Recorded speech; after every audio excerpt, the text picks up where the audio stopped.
अस्सलाम वालेकुम। उम्मीद करता हूँ आप सब भाई खैरियत से होंगे। दोस्तों, जैसा कि आप जानते हैं कि मैं आप लोगों को तीतर के मुतालिक अपने इस चैनल पे मुफीद बातें बताता रहता हूँ।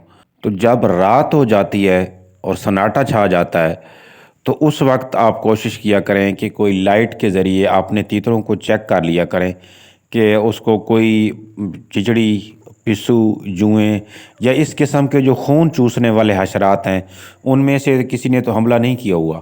अक्सर ऐसा होता है कि जहाँ पे हमने तीतर रखे हुए होते हैं, वहाँ पे हशरात ने भी अपना घर बनाया हुआ होता है।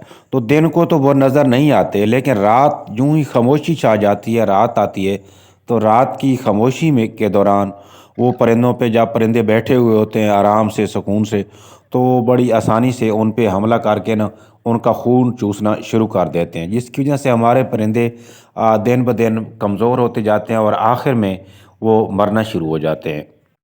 लिहाजा ये नौबत आने से पहले ही आप महीना में या 1.5 महीने बाद एक आधा मरतबा परिंदों को रात को देख लिया करें, चेक कर लिया करें। अगर उन पे इस किस्म के कोई हशरात जो है हमला करते हैं, तो वो आप स्प्रे कर सकते हैं। ओपेक्स पाउडर है या टाइगर पाउडर है या इस तरह के पाउडर हैं, वो आप खुडों में स्प्रे कर सकते हैं।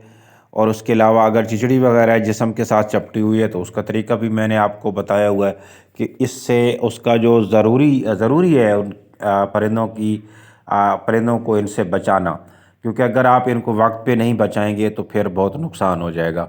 तो उम्मीद करता हूँ आपको वीडियो पसंद आई होगी। मिलेंगे अगली वीडियो में, उस वक्त तक के लिए अल्लाह हाफ़िज़।